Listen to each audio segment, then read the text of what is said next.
Alors, où en est-on au niveau de la démocratie en France? Là, on est dans un contexte un peu particulier. On vient d'élire un nouveau président. À quoi est-ce qu'on peut s'attendre pour les 5 années à venir? Et comment on va pouvoir combattre notamment le racisme, qui est quelque chose en France qui prend de l'importance, qui a pris de l'importance ces dernières années?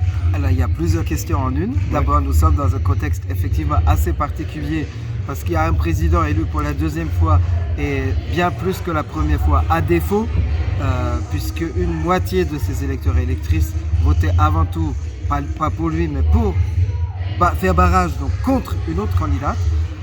Je pense qu'il serait erroné de dire on se repose là, tout va bien, dans la mesure où la candidate extrême droite a été battue. Premièrement, j'observe que tout de même l'extrême droite se trouve à un niveau jamais égalé avant, 41,5% des voix sans alliés en dehors de l'extrême droite.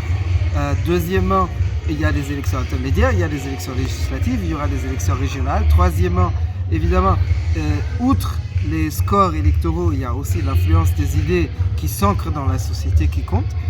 Et j'observe qu'il y a une banalisation de forces à la fois antidémocratiques et anti-humanistes sous forme du Rassemblement national, bien que ce dernier ait plus ou moins dissimulé son programme cette année parce que les médias aidants, ou certains médias aidants, en tout cas pendant une période de la campagne, on a plus parlé de l'élevage de chats de la candidate que de son projet de société.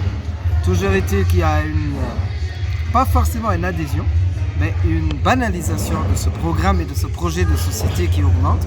Pas forcément une adhésion parce que je ne pense pas que 69,6% de l'électorat à Guadeloupe adhèrent à un programme raciste. Évidemment, tous les électeurs et toutes les électrices qui ont exprimé leur vote en faveur de la candidate principale de l'extrême droite sont des racistes, mais ils ont tous et elles ont toutes voté pour une candidate qui, elle, représente un parti qui, lui, est raciste. Cette banalisation dont il faut tenir compte, parce qu'à la fois, elle peut ouvrir, on ne sait pas à quel horizon temporel, mais elle peut ouvrir les portes du pouvoir à une telle force politique, mais ce qui plus est, d'autres forces politiques peuvent être tentées de faire de la politique avec ce potentiel. Beaucoup de majorités, de nombreuses majorités dans les 35-40 dernières années ont fait de la politique en croyant s'adresser à cet électorat, ce qui n'a jamais marché parce que le parti en question n'a jamais reflué, mais en s'adressant à cet électorat, en faisant des durcissements successifs des lois sur l'immigration, ça n'a jamais fait disparaître le parti en question, mais ça a déjà entamé les droits des êtres humains qui sont concernés. Et on parlait des élections, alors qu'est-ce qu'on peut attendre des législatives? Quelle mobilisation on peut attendre dans ce contexte des législatives qui arrivent, et quel poids peut avoir le vote et ces élections justement dans ces 5 années à venir? Alors je résisterai à la tentation de me faire prophète. Nul n'est prophète dans son pays, ni même dans un autre. Toujours est-il que effectivement ces législatives s'inscrivent dans un contexte où il peut y avoir une envie de revenir sur les résultats du scrutin présidentiel de différents bords. Parce que tout le monde sait que le vote était avant tout un vote négatif plus qu'un vote d'adhésion, parce que beaucoup de personnes ont voté pour faire barrage, comme il est convenu de dire maintenant. Il y a 3 grands blocs politiques de poids inégal mais qui sont importants, qui sont représentés par les 3 premiers candidats à l'élection. Alors je pense que même les électeurs et électrices qui souhaiteraient faire